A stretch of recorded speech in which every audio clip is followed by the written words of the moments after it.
Good evening. Good evening, ladies and gentlemen, and welcome. I'm very pleased to be able to introduce Dr. Li-Chen Sim, who's going to speak to us tonight on a paradox of plenty, energy, and security in the UAE. And this is part of a series of lectures that we've organized, and we're trying to organize consistently in the spring on topics about the United Arab Emirates. So I just want to indicate to you one or two things to put in your diary. If you're interested in cartoon, then Mohammed Saeed Harib is going to talk to us on April the 6th. He's the creator of Frisch. And Rim Metwalli is going to talk to us on April 21st on women's dress, the development of women's couture dresses, traditional dresses in the Emirates. And we have also Mohammed Al-Fahim coming on the 31st of March, who surely is not an unfamiliar name to most of you, the author, of course, of Rags and Riches. And then James Langton's going to come back and talk to us on May the 6th about the history of photography in the UAE. He gave us a wonderful talk last year, and he's going to follow up. But without further ado, it's a pleasure to introduce Li-Chen Sim, who is a native of Singapore and holds a PhD from Oxford University. Previously to that, she did an MSc, I think, at the LSE, and her first degree was from the National University of Singapore. As assistant professor at Zayed University since 2007, Dr. Sim has taught a wide range of courses at the undergraduate and postgraduate levels. She is a specialist in contemporary Russian politics, and in particular, the Russian oil industry and its impact on the country's politics, economic development, and foreign policy. She also teaches courses on international relations, on 20th century history and globalization, and diplomacy. Her book, The Rise and Fall of Privatization in the Russian Oil Industry, was published by Palgrave Macmillan in 2008, and she is the author of several papers on the role of oil in Russia's foreign policies. Her book chapter on economic diversification in Russia will be published by Routledge in 2017. Dr. Sim's current area of research centers on the political economy of energy issues in the UAE. In addition to publications about the UAE's oil, nuclear, and renewable energy policy, she has also lectured on these issues as a guest speaker at INSEAD, the French Business School, Khalifa University, and the National Defense College in Abu Dhabi, and it's a great pleasure to welcome her here tonight.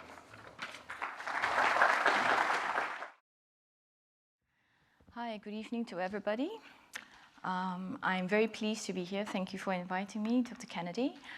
And Nahed, who's not here, thank you for inviting me. I'm pleased to see among my audience tonight quite a few former students. And I raised that point just to show the audience that actually, since I have former students coming back to listen to my talk, it can't be that boring after all. And I hope you stay awake through the talk, as my former students hopefully will attest. Now, I'm going to talk to you today about a paradox that we find in the UAE, and that's the paradox of plenty. I'm going to raise a question of how is it that in this oil-rich country, we have quite a bit of energy security, right? So that's the main gist of my talk. That's the question I'm posing to you in the audience. So let me start by talking a little bit about the concept of security.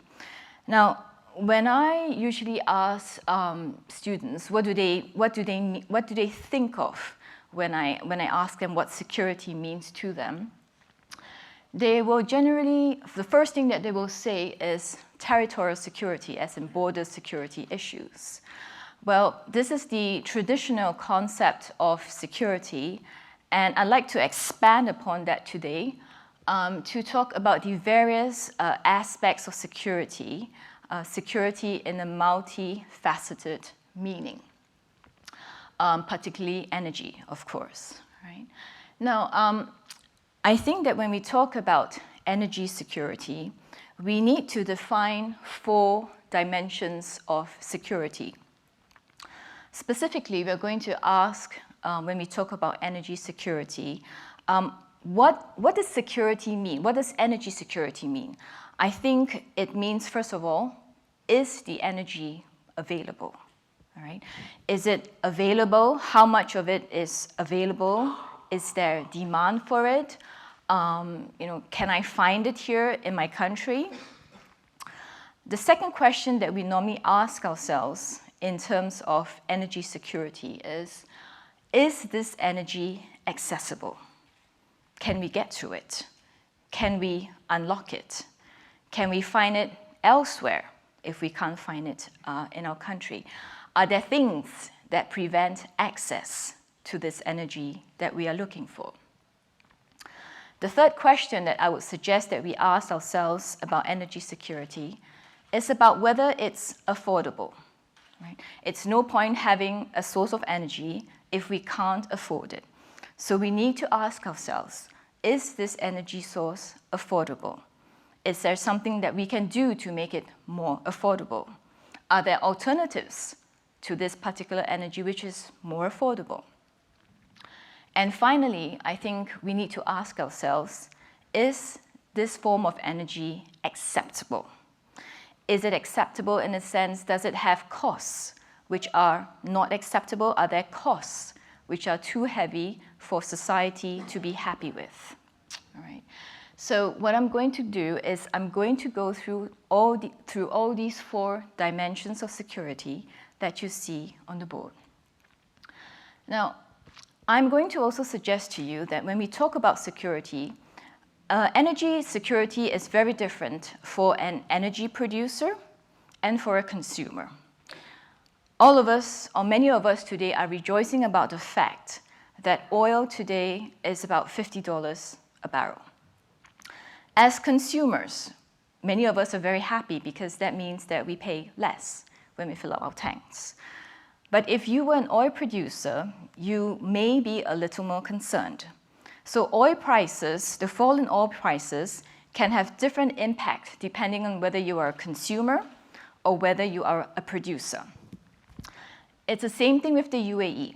UAE is both an energy producer as well as an energy consumer. So when it comes to the question of energy security, the answers to whether UAE is energy secure depends on whether you are looking at the UAE as an energy producer or as an energy consumer.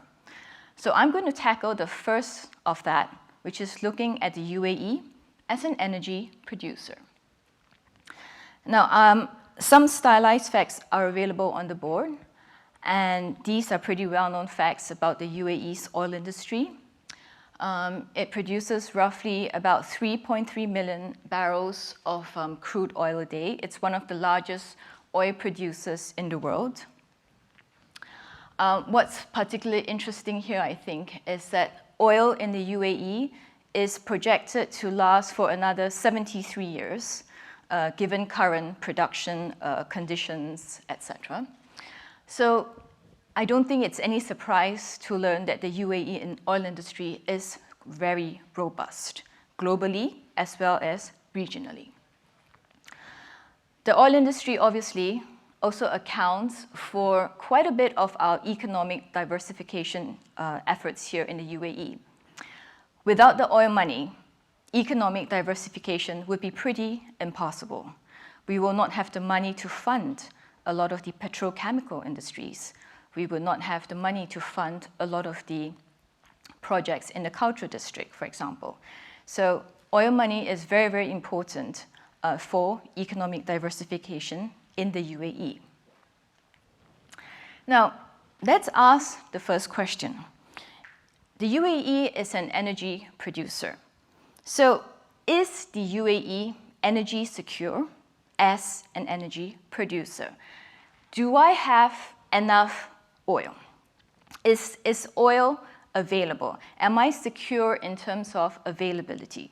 Because I need to have a decent amount of oil in order to improve upon living standards here, in order to make progress in economic diversification. So that's the first question you need to ask. Is oil available? Well, clearly the more available it is, the more energy secure you'll be. And as a producer, you're going to ask yourself, where is my demand coming from? is there stable and in fact growing demand for my oil? About 95% of UAE's crude oil exports go to Asia. Hence, we're looking more at whether demand in Asia is stable or in fact whether it's growing. And the picture here is a bit mixed because in fact, demand has been quite unstable in Asia. For the past 10 years, China has been responsible for about half the world's increase in oil demand. Currently, China is encountering a kind of a growth slowdown, so demand has fallen as well. And clearly, that is going to impact upon how much demand they have for oil and for UAE's oil as well. Another factor, clearly, is Japan. Japan is one of the largest recipients of UAE's oil. And again, they have been in a recession for the past 10 over years. They have had increased demand in oil ever since the Fukushima nuclear accident. But whether Japan is going to need ever more volumes of oil depends on what the public and what the government thinks about nuclear energy there once the plants, if the plants restart again. So there's a question of whether there is enough or there is growing demand in Asia for UAE's oil. So that's one aspect of the energy insecurity. The second aspect here is about oil in the UAE. Clearly, oil is very important for income, for economic diversification here in the UAE. But the challenge here is, can we increase that amount of oil? Can we increase oil production? Well, oil in the UAE was commercially started in the 1960s, in 1950s and 60s. And so most of what we call the easy oil has been skimmed off. An oil field is, you take the top layer of the oil first. And so now that the fields are more mature, you have to dig deeper and you encounter more geological obstacles in the oil wells. So the issue here is, well, now that we've skimmed off the easy oil, we are going to need more different kinds of technology to get to the oil that is at the bottom and that is a little bit more difficult to recover. So we're going to need enhanced oil recovery techniques. For example, injecting water into the oil wells to increase pressure, injecting natural gas into the oil wells to increase pressure, etc. The challenge here is, about these enhanced oil recovery techniques. It's quite a new field, and we need some kind of foreign expertise to help us out. So therefore, Abu Dhabi has been quite consistent in having foreign partners help in oil production. Some of you in this room are well aware that Total recently won or got its concessions extended when it comes to onshore oil production. So the UAE has decided it needs to retain foreign partners to help it to increase oil production, especially through the use of enhanced oil recovery techniques. So this is how they're trying to overcome the insecurity issue when it comes to availability. And it's not just onshore oil, but offshore oil has its challenges as well. The UAE's oil fields are both onshore and offshore. And it's in the offshore oil where the future of increased oil production will come from, since the onshore oil production is pretty mature. Offshore oil production poses a different set of challenges to the oil industry here. Infrastructure, for example, new infrastructure will have to be built that links the offshore oil fields to existing oil terminals. You have challenges of water depth, for instance, for the platforms. So you have quite a few challenges in terms of recovering offshore oil as well. Let's look at the second question. Assuming that we have this oil and that we can increase the production of this oil, is it accessible in terms of transport? It is no point me having the oil and being unable to transport it to my customers I might as well not have oil in that case if my customers can't get this oil. So the second important question is can my oil reach its target audience? And here we have issues related to transportation routes, especially the fact that UAE's oil, quite a bit of it used to go through the Straits of Hormuz. So because of provocations and threats, the UAE has actually tried to overcome this insecurity of transport issues by bypassing the Straits of Hormuz and having an outlet directly through the Gulf of Oman. And this is the Habshan pipeline that you see up there, which brings oil from over here and straight to Fujairah, okay, thereby bypassing the bottleneck over there. So this is how they've tried to overcome the challenge. But of course, the Habshan pipeline only has capacity for about 50% of the UAE's oil production. Right? So it's not a complete solution, but it does give you multiple routes, which is always a good thing. If you were a producer, you need multiple outlets. Obviously, there's also the issue of piracy, and the UAE has been quite active in trying to combat piracy in the sea lanes.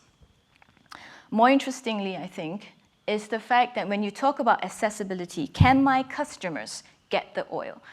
Well, the UAE has actually tried to ensure that one of its big customers, Japan, and its customers in Asia will get the oil irrespective of what happens in politics, in geopolitics especially.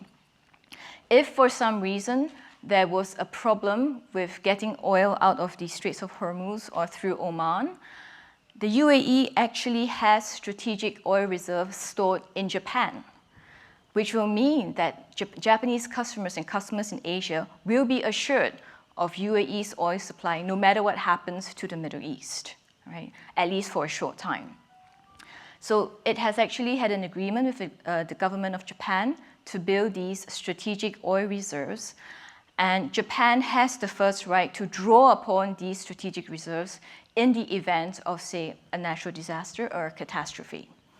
And in the event where shipping lanes in the Middle East are blocked, the UAE can actually ask the government of Japan to release these strategic reserves and make sure that its customers in Asia are supplied with oil. So that's also another solution that the UAE has come up with. We also need to ask, as an oil producer, is oil an acceptable form of fuel? How willing is the public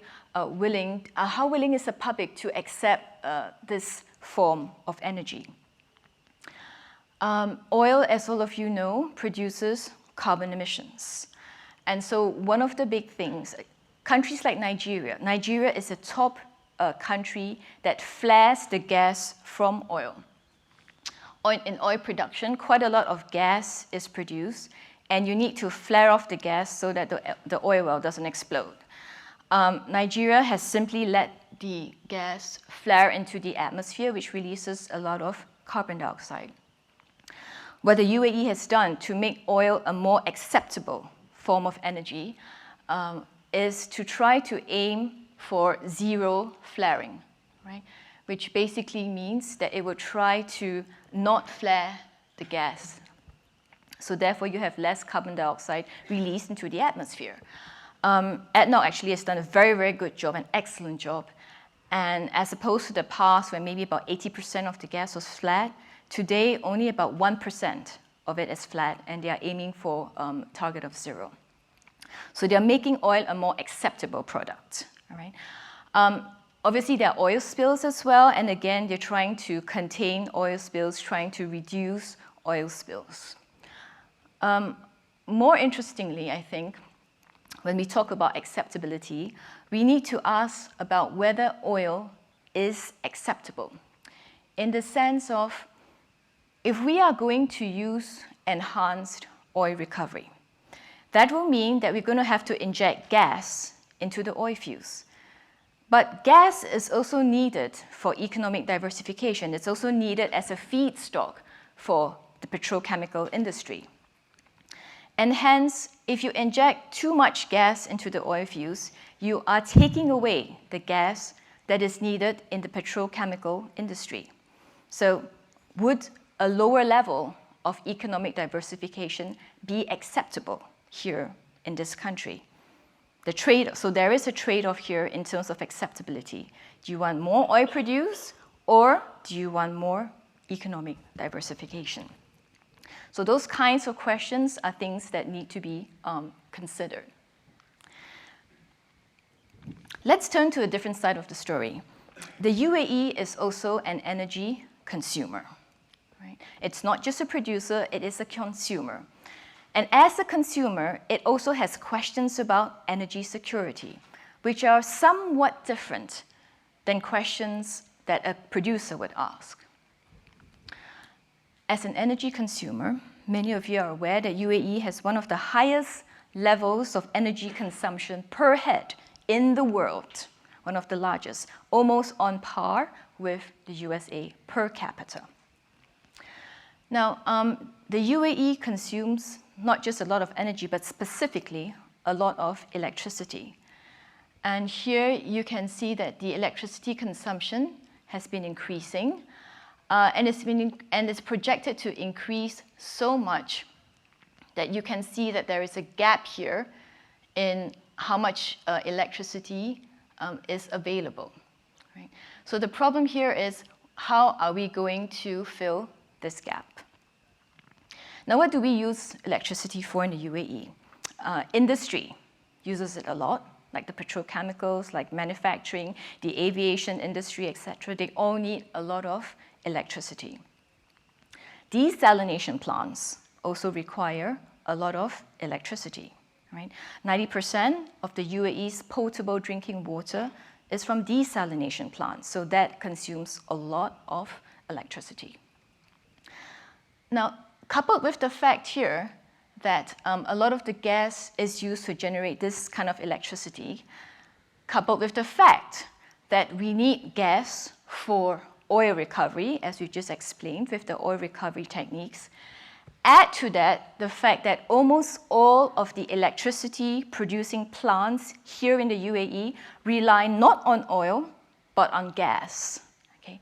If you put these four facts together, what do you think is going to happen? What would be the outcome? Anyone? What would be the outcome if you add these four facts together? Importing gas. Exactly. Okay? You get a gas crunch because you don't have enough gas to meet all those needs that we talked about. Right? And so the UAE became a net importer of gas here in 2007 when its imports exceeded its exports. Right? It became a net importer of gas, and you see here that there is a gap. All right? We need more gas than we can produce. All right? We use much more gas than we have and that we can import at the moment, and there is a gap. So the question here is, we are energy insecure in terms of our gas needs. How are we going to actually close this gap? Clearly, we have two simple solutions, or two sets of solutions. The first one, we can increase the supply of gas. All right, we can increase the supply of gas through various ways. I know it's a bit hard to see then, I'm sorry. We can increase the domestic gas production. We can increase imports of gas from Qatar, for example. We can also try to find alternatives to gas. Since gas-powered electricity stations, we can try to find alternatives which produce electricity. So try to rely less on gas in power stations. So those are the demand-side solutions that we have to close the gas deficit. We also have the demand-side solutions to close the gas deficit. We can try to increase the price of electricity, which clearly is very popular, not, right? Or we can try to increase energy efficiency so that we actually reduce our demand for gas, reduce our demand for electricity. These are all possible solutions, and let's see how far we have come. Now, the UAE's gas industry actually has got lots of potential. We have one of the largest reserves of gas in the world here in the UAE, and our gas production is increasing every year. And gas in the UAE is estimated to last for over 100 years at current rates of production.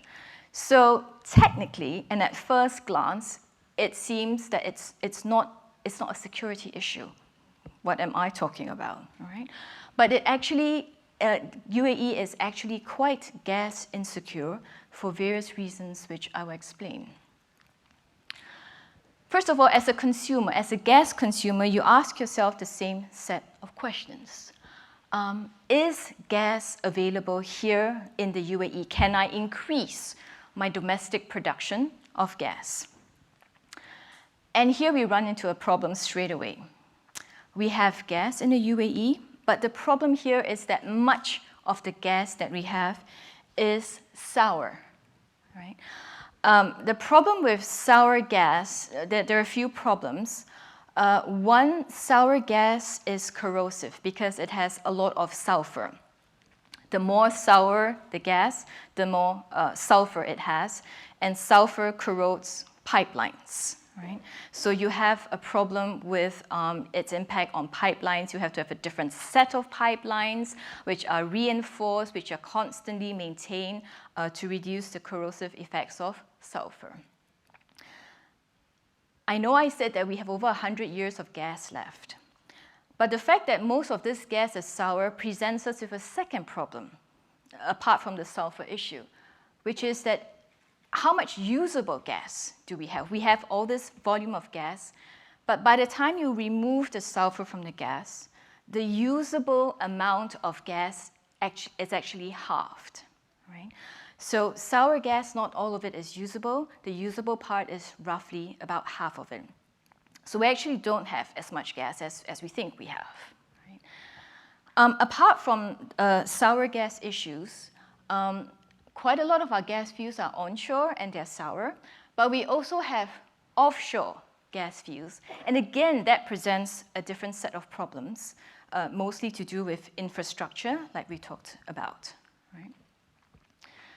So we have indigenous sources of gas, but to get to it is not so easy. And again, you're going to need partners to come in to help you to recover these sources of gas.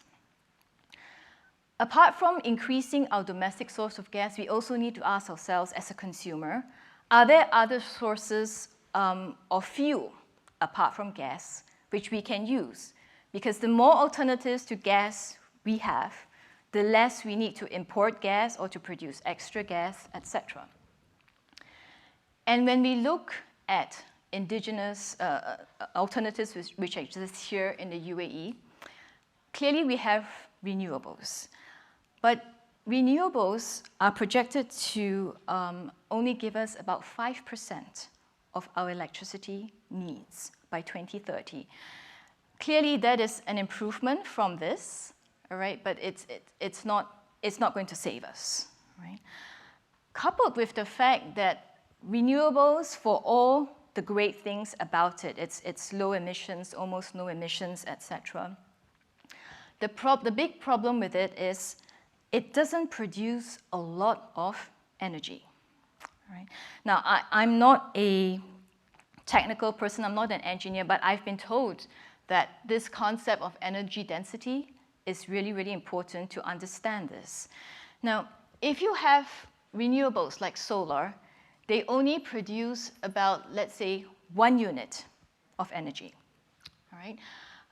Coal and oil produce about 30 times more energy than solar because of its energy density, right? The amount of energy it can produce.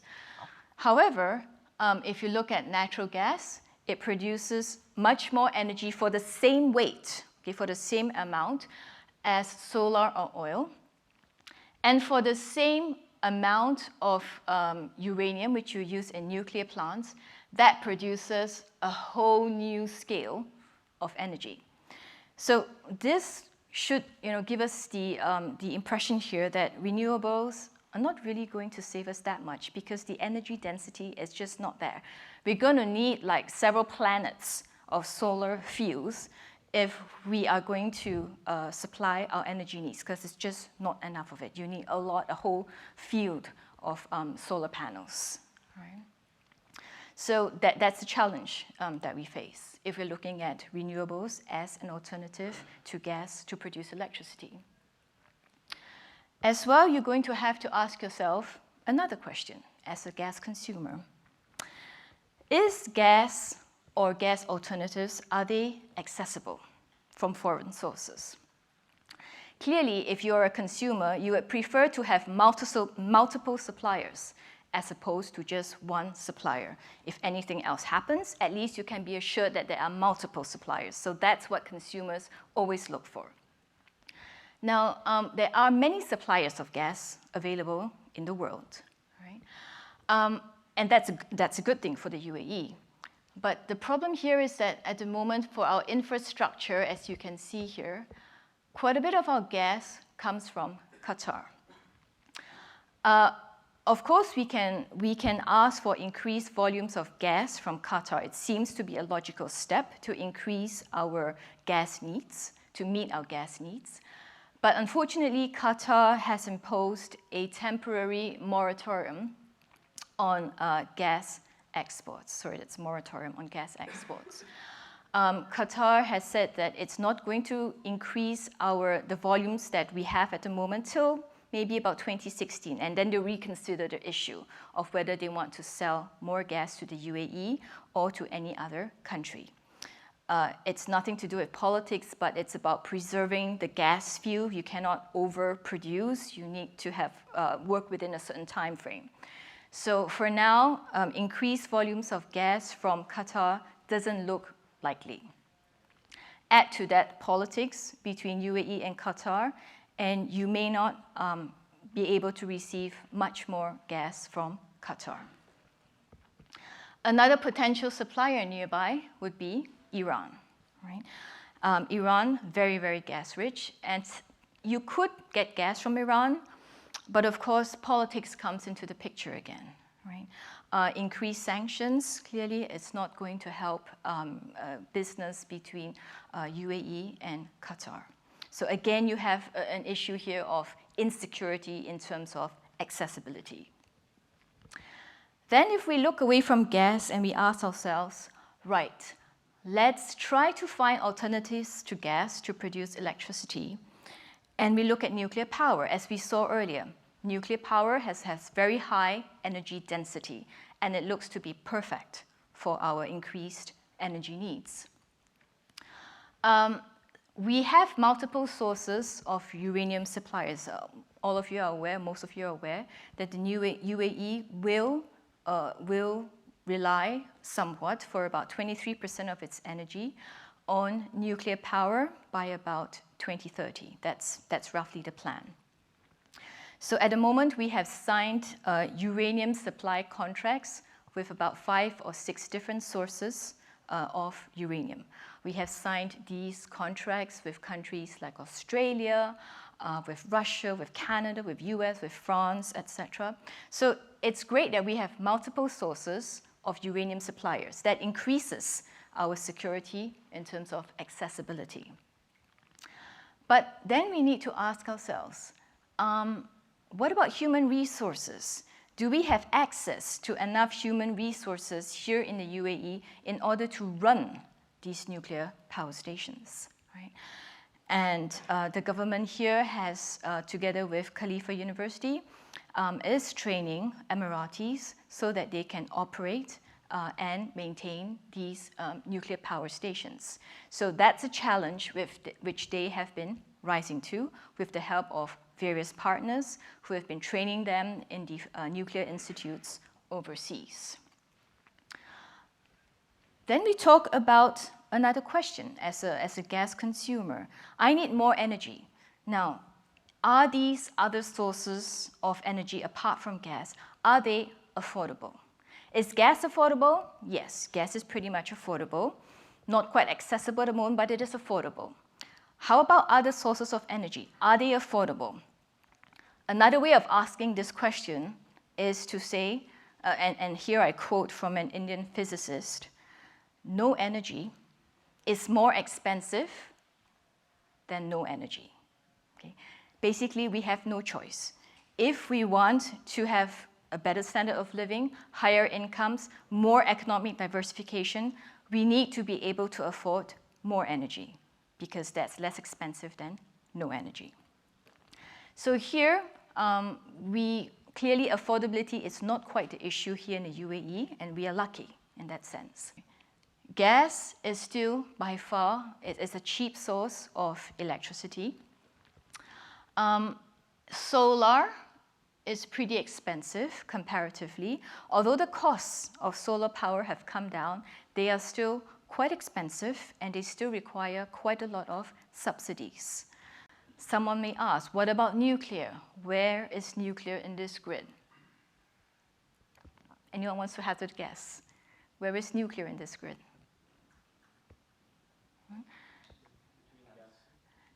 Nuclear, it's not, I mean, most people would think it's probably here because it's so expensive, but actually it's somewhere, I would say, around here in terms of operating costs, not the initial building costs, but if you're just looking at running a nuclear powered station, it's actually pretty affordable because uranium is not that expensive. Right? Once you've built the station, once you have all the infrastructure done, to run a nuclear power station is not that expensive. All right? Affordability is not the huge issue here as in many other countries. However, I think this is an issue which we need to consider as a consumer. How acceptable are these various alternatives to gas? How acceptable is, let's say, sour gas? How acceptable are its alternatives? And let's look at some alternatives to gas. There is something called clean coal, right? And Dubai has said that it will rely on clean coal for about 12% of its energy in Dubai. Clean coal is basically coal, the coal-powered fire stations, in which the carbon dioxide that is emitted by the coal is captured, if you like, is contained within certain structures so that the carbon dioxide from coal is not released into the atmosphere. That's a clean coal power station. Now, it sounds good, all right? Sounds fancy, sounds high-tech, sounds doable, right? But the problem with clean coal is that at this point in time, we're not quite sure whether we can actually reliably capture the carbon from the coal and therefore make it an acceptable form of energy. It is very expensive, first of all, to have the infrastructure that can capture the carbon dioxide that is released by coal. In addition, if we are going to store the carbon dioxide that is released from coal, where are we going to store it? Are we going to store it underground, which is the current solution? How can we be sure that the carbon dioxide is not going to bubble to the surface after a few years? Right? So as such, as yet, CCS is still quite an unproven technology, although rapid advances are being made. So it might not be quite acceptable as yet. Let's look at the nuclear issue. Is nuclear acceptable as an alternative source of fuel? Well, again, here you have certain domestic issues to overcome. And here I will just mention about seawater salinity. You need huge amounts of water to cool a nuclear reactor. Otherwise, it's going to explode and the core will melt, causing radiation problems. So that is why nuclear power stations are always sited near a big body of water, because that's where you get the water to cool the reactors from. Now, the more water you take from the sea to cool the reactors, it's going to make the seawater more saline. So clearly, that's an environmental cost as well. right? And again, to the extent to which that is acceptable depends on different societies. It may not also be acceptable to foreign audience. Foreign audiences may feel that having a nuclear power station and that puts you on a slippery slope to nuclear weapons acquisition. But here the UAE has overcome this challenge of acceptability by foreign audiences by promulgating a law that prohibits enrichment or reprocessing of uranium, the key ingredient in nuclear power stations. And so in this way, if you prohibit on UAE soil the reprocessing and enrichment of uranium, you're basically making it more acceptable because you remove that element that the UAE will move from civilian nuclear power to a military application of nuclear power. Then let's look at solar. Is solar an acceptable alternative to gas? In this case, I've mentioned to you about the energy density of solar. It's not the best. In fact, it fares pretty poorly. But I think the biggest acceptability issue we have to think about is its impact on the environment, on water resources in particular.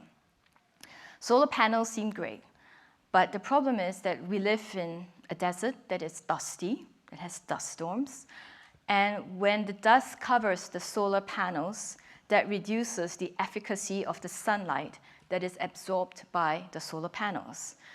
And so you need to constantly clean the solar panels and clean it with water, and that's a very expensive undertaking in terms of resources. We are already a water-poor country. To have to expand that kind of resource on the solar panels is a question of, again, acceptability. Right? Clearly, if we look at controlling the demand side of things, we also have acceptability in terms of energy subsidies. If we continue to, if we want to take away electricity subsidies, that might impact upon the economic diversification because quite a lot of the industry that we're trying to build depends on cheap energy. All right? So there are all these different costs of acceptability that we need to consider as well as a gas consumer. So the takeaway that I would like to suggest from this talk is three things. First, all academics like to go back to the question they raised in the beginning about the paradox. So in this case, I would suggest to you that the paradox of plenty comes from the fact that the UAE is both an energy producer and as an energy consumer. Okay? We have a lot of energy, but yet we are still insecure. And that's because we are both a consumer and a producer of energy. The second takeaway I would like to suggest to you is that when we look at energy security, it's quite useful to break it down into the different categories of whether it's to what extent is it accessible, acceptable, affordable, and available. Right? The third takeaway here, which I would like to suggest to you, is when we look at energy policy, we cannot look at it in isolation. It always has to be connected to other policies, such as environment policy, such as food and water policy. We cannot look at it in isolation. There are always other costs. Sometimes, for example, when we want to increase our energy security, we might have to accept that there is a little bit more insecurity in the environment or in food and water. On the other hand, sometimes if you want to increase energy security, you can actually also increase your strategic foreign relations. Let's say when you partner with countries for nuclear power or for gas or for offshore oil, etc. So we always need to take into consideration the fact that policy choices, you cannot look at it in isolation, but there's a cross effect with other policy areas. So I hope these are the 3 takeaways that you get from this talk, and I thank you for being a fantastic audience.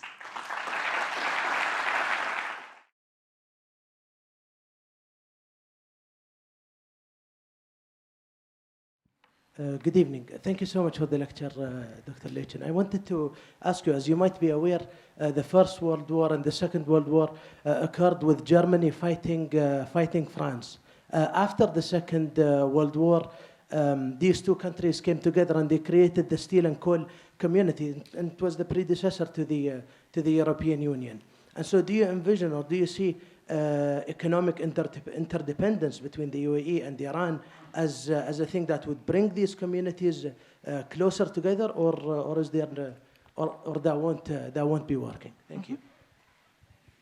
Okay, that would surely be logical. All right, they have the gas that we need, and we can work with them in a kind of union, not just Iran, but maybe Qatar, and perhaps even the GCC as a whole. That's the dream here, that the GCC as a whole comes together and we cross-supply each other with energy. That would be your question, right? So can we have an integrated energy market in terms within the Gulf? That's a proposal that has been made. Nuclear, for example, there was even a proposal that the GCC develop a nuclear power station jointly so that all these countries can share in the benefits of nuclear. Instead of having 20 nuclear power stations in different countries, there is just a central one, and everybody gets to enjoy the benefits. Unfortunately, it's not working. It doesn't work. Right? Each country is pretty selfish over sharing its resources. You have the issues of politics coming into play. It would be ideal, definitely. But then you have the problem that you need to have electricity grids that cross through each other's territories. So it would be a fantastic solution, but the short answer is I don't see it happening for the foreseeable future. I think one of the points that I would like to raise is that what do you think of the way that France's model of making their energy 80% dependent on nuclear? I mean, France sells its energy to Germany, Spain, UK. So that's quite an accomplishment to have. I mean, and it's not an example that's usually mentioned when the nuclear energy talk comes up, but it's quite an example. And with safety, when you look at, when you ask some of the people who are more specialized, the new technology that came about with nuclear power plants has made the energy so efficient. I think one engineer mentioned that uranium the size of my pinky's fingernail can produce as much as 5,000 barrels of oil, which is quite astounding.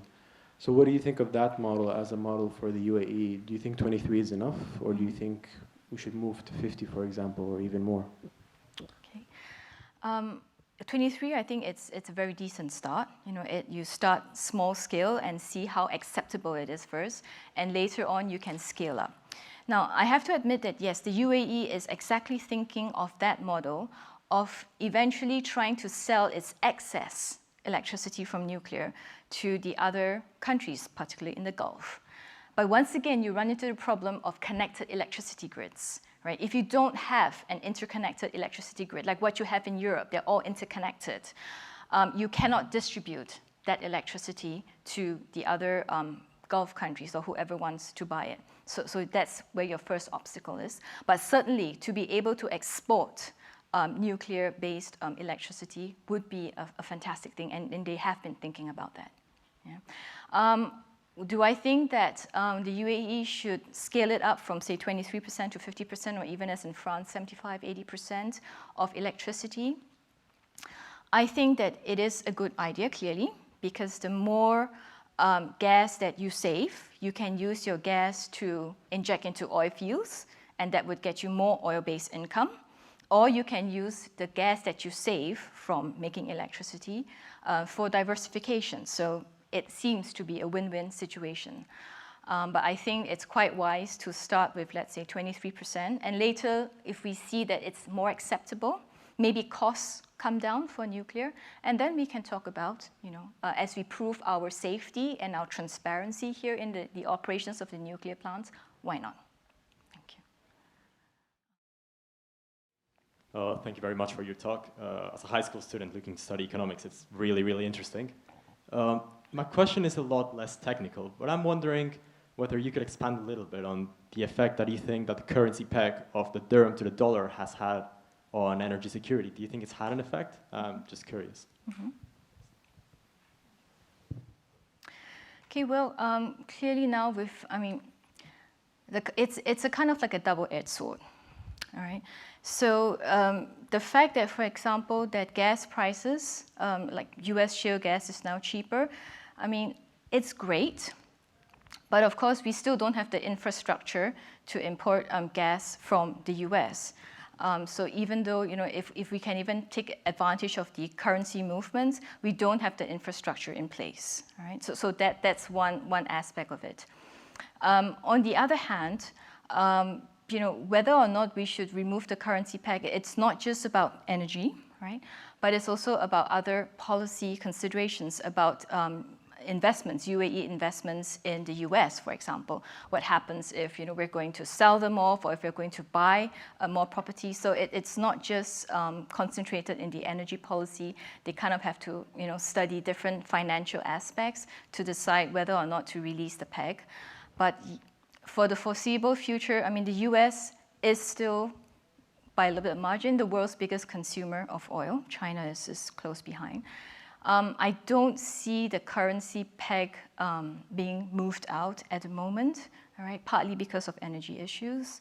But when and if it does, as I said, that it could be a double-edged sword.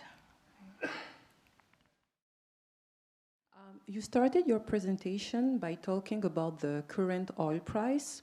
UAE as a producer and with a revenue of the country mainly based on this oil price, my guess is that the decrease of oil price will have an impact on UAE energy policy internally, in terms of project, for example, in terms of investment in future projects. So my question is, what kind of information can you give us regarding that, regarding the position of UAE government in the future with our current situation? Mm-hmm. Thank you. Clearly, the fall in the oil prices is going to impact, the budget, as you mentioned, right? But, oil investment does not just happen from year to year. It's normally, it takes about 5-6 years. The investment decisions are taken before that, and the projects come to fruition another 5-6 years after the decision has been taken. So even though we might experience lower revenues because of the fall in oil prices, it's kind of a catch-22 because they can't really afford not to go through with some of the projects, all right? Because that will increase oil production, that will increase gas production, that will increase refinery capacity. So we have to go through the projects. And even though, and we might have to suffer a slight budget deficit because of the fall in oil prices, but the UAE has been wise enough to accumulate a vast windfall of resources which they can tap into. So I don't see it being a major problem. All right? We do need more gas at this point in time. Until the UAE's nuclear plant kicks in, we are going to still be in kind of a shortfall. So some of these projects will have to proceed no matter what happens, I think, in oil price.